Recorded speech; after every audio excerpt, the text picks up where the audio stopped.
एक बार माता पार्वती और भगवान शिव कैलाश पर्वत पर बैठे थे और दोनों आपस में बातचीत कर रहे थे। तभी माता पार्वती ने भगवान शिव से एक बहुत ही सुंदर सा प्रश्न किया।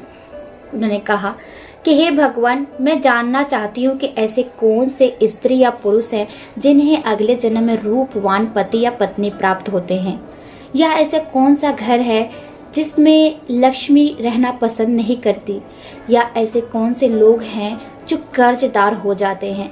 भगवान शिव कहते हैं, बहुत ही आपने सुंदर प्रश्न किया है और इस प्रश्न का उत्तर मैं एक कहानी के जरिए आपको सुनाऊंगा।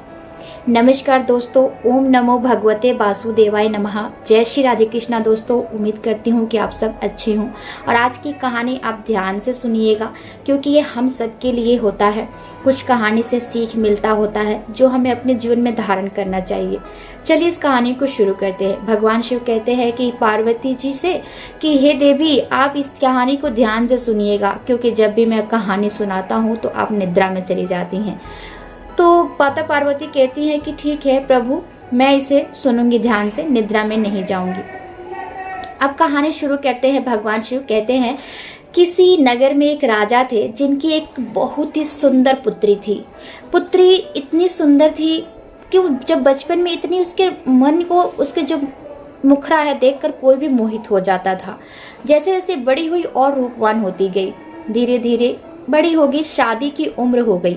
अब शादी की उम्र जब हो गई तो उसके जो माँ बाप थे उन्हें अब उनकी बेटी के लिए वर की चिंता हुई।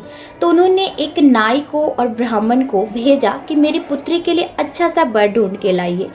अब पहले के जमाने में ऐसा होता था कि ना लड़की लड़के को देखती थी ना लड़का लड़की को देखता था और रिश्ता पक्का हो जाता था। बस ऐसे ही हुआ। नाई ने और ब्राह्मण ने एक लड़के की जो बात की जिससे रिश्ता पक्का हो गया, तिलक वगैरह हो गया और शादी भी का दिन भी जो है तय कर दिया गया। शादी वाले दिन जब लड़की ने लड़के को देखा तो उसका मुंह उदास हो गया और लड़के ने जब लड़की को देखा तो वो खुशी से मतलब झूम उठा। लड़की ने जब देखा कि उसका होने वाला पति का रंग सांवला है, यानी उससे मैच नहीं खा रहा है, ये इतनी गोरी है और उसका पति सांवला है, तो वो उदास हो गई। किसी तरह से उसने शादी तो कर ली, लेकिन लड़का बहुत खुश था कि मुझे मेरी पत्नी रूपवान मिली है। अब जब विदाई होकर जब ससुराल पहुंची तो वहां पर भी उसने कुछ नहीं बोला। जो भी कोई कुछ पूछता तो चुपचाप बैठी रहती। तो सबको ऐसा लग रहा था कि अभी अभी तो इसकी विदाई हुई है, शायद इसलिए अपने माँ बाप से दूर हुई है, इसलिए उदास है। अब जब रात को उसकी सास ने एक कटोरा दूध दिया गुड़ डाल के और बोला कि अपने पति को ले जाओ, दे दो पीने के लिए, तो चुपचाप लेकर जा गई और उस अपने पति के पास खड़ी हो गई, कुछ भी नहीं बोली। पति ने सोचा कि अभी नई नई है, शायद ही मुझसे बात नहीं करना चाहती है, इसलिए पति ने सिर्फ दूध लिया, पी लिया और सो गया। कई दिन तक ऐसे ही बीत गया उन लोग का।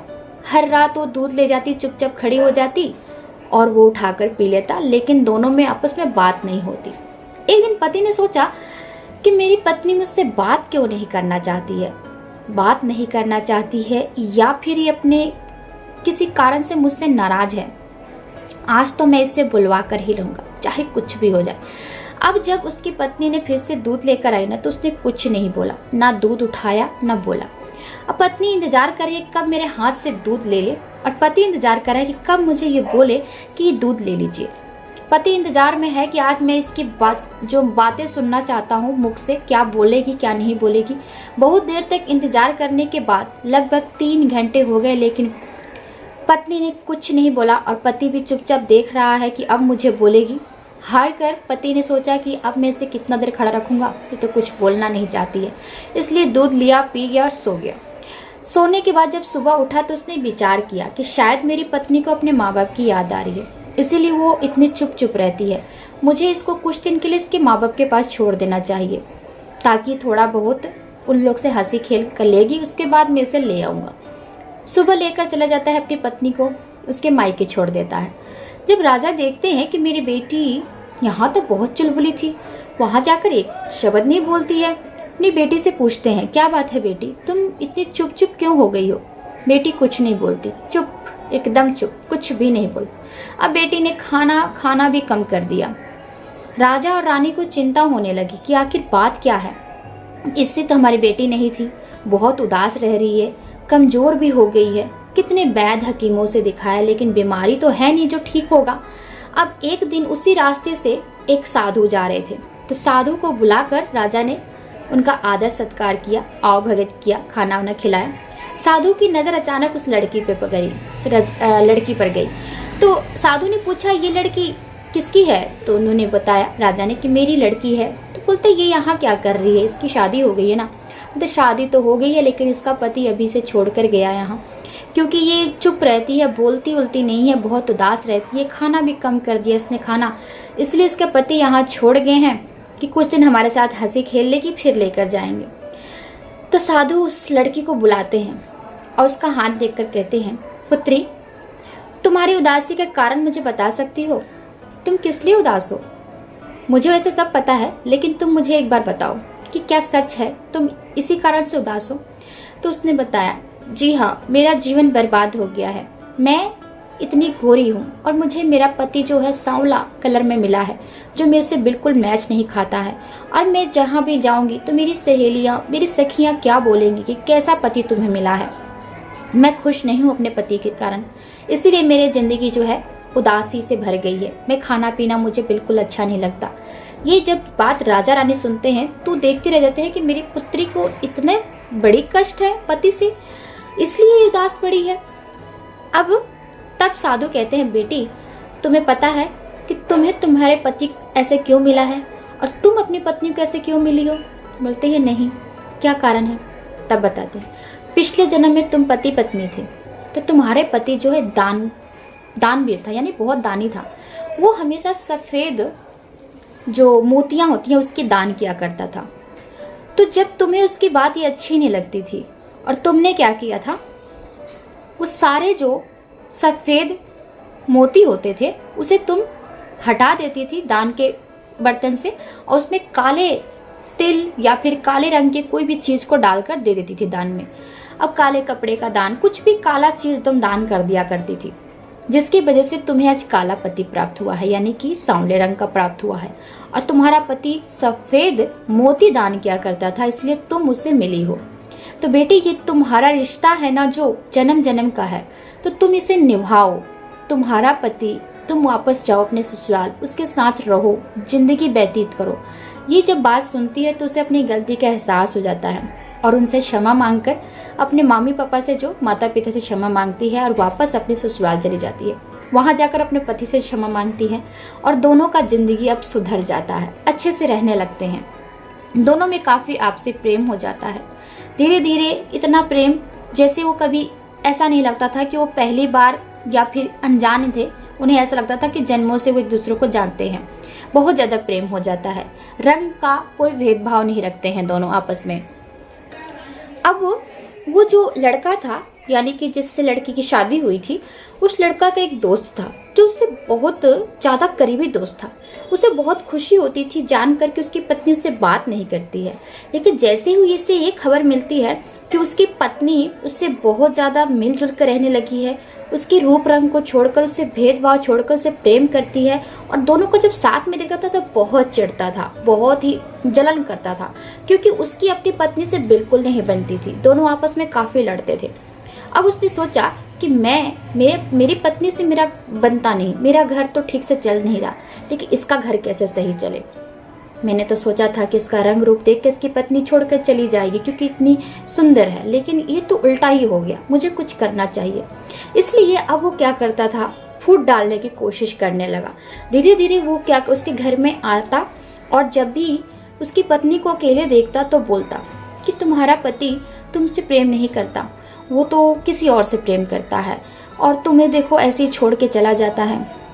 ये बात सुनकर वो बहुत मुस्कुराती और बोलती, ऐसा नहीं हो सकता, भले ही मैंने उनसे पहले बहुत बेरुखी रखा लेकिन वो मुझे हमेशा प्रेम करते हैं। अब ये बात नहीं मानती है और धीरे धीरे अब वो जब उसके पति को अकेला देखता तो उससे इसकी पत्नी की बुराई करने लगता। जो उसका दोस्त था कहता, तुम्हारी पत्नी इतनी गोरी है ना और इतनी सुंदर है कि वो तुम्हें तो बस ऐसे ही उलझा के रखी है, लेकिन वो तुमसे प्रेम नहीं करती, मैंने अभी भी देखा था उसे किसी और से बात करते हुए। तो उसका पति कहता है ये हो ही नहीं सकता, भले मेरी पत्नी मुझसे थोड़ी सुंदर है लेकिन वो मेरे साथ विश्वासघात नहीं कर सकती। अब ये रोज रोज जब बोलता ना तो उसको समझ में नहीं आता कि दोनों में तो बनती है इतनी, कैसे इनमें फूट डालूं। एक दिन उसने अपनी पत्नी से कहा कि देखो तुम चाहती हो कि मैं तुमसे प्रेम करूं, तुम्हारे साथ रहूं अच्छे से? तो उसकी पत्नी बोलती है हाँ। तो बोलते ठीक है, तुम्हें मेरे दोस्त का घर तोड़ना होगा, तुम्हें मेरा साथ देना होगा। तुम जब भी उसकी पत्नी को अकेले देखना उसके कान भरना और मैं इसके पति का कान भरूंगा। इससे क्या होगा, दोनों की ना जो बीच की दूरियां बन जाएगी और दोनों का घर टूट जाएगा। फिर मुझे शांति मिली और मैं तुमसे बेहद प्रेम करूंगा और तुमसे कभी लड़ाई नहीं करूंगा। पत्नी प्रेम की भूखी थी इसलिए उसने अपने पति की बात मानी। अब वो जब भी ना अकेले पाती उसकी जो पत्नी को तो जाकर उसके कान भरती और इधर ये अपने दोस्त का कान भरता। धीरे धीरे क्या हुआ, अब रोज रोज सुनकर अब इसको भी यकीन होने लगा कि कहीं मैं काला हूँ, सांवला रंग है मेरा, तो हो सकता है मेरी पत्नी पहले मुझे प्रेम नहीं करती थी, अचानक से प्रेम बढ़ा है, हो सकता है वो किसी और से प्रेम करती हो। और इधर इसकी पत्नी को भी लगने लगा कि हो सकता है मैंने पहले उनको प्रेम नहीं किया तो इस चक्कर में कहीं किसी और को उन्होंने प्रेम किया हो। अब इस तरह से दोनों में अनबन होने लगी, दोनों आपस में लड़ने झगड़ने लगे। अब ये देखकर उसका दोस्त बहुत खुश होता कि चलो मेरे दोस्त का घर टूटने लगा, और इधर अपनी पत्नी से प्रेम करता। धीरे धीरे बहुत ज्यादा इन दोनों में दूरियां बनने लगी और उसके बाद वहां से माता लक्ष्मी रुष्ट होकर चल पड़ी। अब जैसे ही माता लक्ष्मी वहां से जाती हैं घर में दरिद्रता आ जाती है, गरीबी आ जाती है, दोनों कर्ज में डूबने लगते हैं। एक दिन अब वो दोनों बहुत उदास रहने लगे, लेकिन एक दिन उस आदमी को यानी जो राजकुमार छोटा जिसने शादी की थी, काला जो था, उसे ये ऐसा लगता है कि जब तक मैं अपनी पत्नी से प्रेम करता था, उसकी हर बात मानता था, उससे प्रेम से रहता था, तब तक सब कुछ ठीक था। लेकिन जैसे ही मैंने उस पर शक करना शुरू किया, उससे लड़ाई झगड़ना शुरू किया, तब से मेरे घर में गरीबी आ गई है। यही बात उसकी पत्नी को भी एहसास हुआ। अब दोनों आपस में बात करते हैं कि आपसे मैंने जब से इस तरह से बात की है, हम दोनों में आपसे लड़ाई हुई है, तब से हमारे घर में धन की कमी हो गई है। तो ये बात जब वो भी बोलती है, दोनों आपस में बोलते हैं, फिर एक दूसरे से क्षमा मांगते हैं कि हमें ये सब छोड़ देना चाहिए। वैसे भी लड़ाई झगड़े किस लिए है, हम दोनों तो पति पत्नी हैं और जन्म जन्मांतर का हमारा रिश्ता है, तो क्यों हम एक दूसरे से लड़ते हैं। हमें किसी की बात पर यकीन नहीं करना चाहिए, हमने बहुत गलती की। दोनों को अपनी गलतियों का एहसास होता है, फिर से दोनों प्रेम से रहने लगते हैं। अब जब प्रेम से रहने लगते हैं तो भगवान जो माता लक्ष्मी होती हैं, उसको भगवान विष्णु होते हैं, माता लक्ष्मी से कहते हैं कि अब आपको वापस उस घर में जाना होगा, क्योंकि वहाँ फिर से प्रेम हो गया है। और जहाँ प्रेम रहता है वहाँ पर माता लक्ष्मी का वास होता है। माता लक्ष्मी फिर वापस आती हैं और उनकी सभी गरीबी दूर हो जाती है, दोनों अच्छे से रहने लगते हैं, उसके सास ससुर सब अच्छे से रहने लगते हैं। तब उन्हें एहसास होता है कि हमें किसी और की बात पर यकीन नहीं करना चाहिए। तो भगवान शिव कहते हैं कि आपका पहला प्रश्न ये था कि किस स्त्री या पुरुष को रूपवान पति या पत्नी की प्राप्ति होती है, तो वो जो सफेद चीजों का दान करते हैं, जो काले चीजों का दान करते हैं, उन्हें रूपवान पति या पत्नी प्राप्त नहीं होता है। और दूसरा उनका प्रश्न था कि किस घर से लक्ष्मी रुष्ट हो जाती हैं, तो किस घर से, जिस घर में लोग लड़ाई झगड़े करते हैं, एक दूसरे पर शक करते हैं, किसी और की बातों को लेकर घर में झगड़े करते हैं, तो वहां से लक्ष्मी माता रुष्ट होकर चली जाती हैं। और तीसरा माता पार्वती का प्रश्न था कि कौन से लोग कर्ज में डूब जाते हैं, तो वैसे लोग जो अपने ही दोस्त को, यानी कि जो करीबी दोस्त होता है, उसको सारी राज बता देते हैं। जैसे जिसने अपने दोस्त को सारी बात बताई धन के बारे में, कभी भी अपने दोस्त को अपने धन के बारे में मत बताइए, नहीं तो उसे ईर्ष्या होगी और आप पर वो पीछे ही पड़ जाएगा आपके। तो भगवान शिव ने बताया कि जो लोग अपने दोस्त को, करीबी जो लोग होते हैं ना, वही घर को लूटते हैं, घर को तोड़ते हैं, इसलिए उनसे बच के रहना चाहिए। उन्हें कभी भी अपने घर की असलियत नहीं बतानी चाहिए, अपने धन के बारे में नहीं बताना चाहिए, इसलिए उनसे हमेशा दूरियां बना के रखना चाहिए। वही चीज बताओ जो एक लिमिट होती है, हर चीज बताना अच्छा नहीं होता है, जो कि इसने किया था और इसके साथ इतना बड़ा कांड हुआ। तब ये दोनों पति पत्नी समझ जाते हैं कि आगे से हम ये सब कुछ भी नहीं करेंगे, ना लड़ाई झगड़ा करेंगे, आपस में मिलकर रहेंगे। और दूसरी बात, अपने करीबी को तो कभी भी अपने घर की अच्छी बात यानी कि असलियत बात तो कुछ भी नहीं बताएंगे। तो वही लोग कर्जदार में डूब जाते हैं जो अपने दोस्तों पर यकीन कर लेते हैं या घर में कला कलेश कर लेते हैं। उससे क्या होता है, माता लक्ष्मी रुष्ट होती हैं और उन्हें कर्ज में क्या, गरीबी दरिद्रता उनके पीछे पड़ जाती है हाथ धोकर। तो उम्मीद करती हूँ कि आज की कहानी आप सबको पसंद आई होगी। अगर कहानी पसंद आती है तो वीडियो को लाइक शेयर सब्सक्राइब करके जाइएगा। चलिए मैं आपसे मिलती हूँ अगले वीडियो में, तब तक के लिए आज्ञा दीजिए। धन्यवाद। राधे कृष्णा।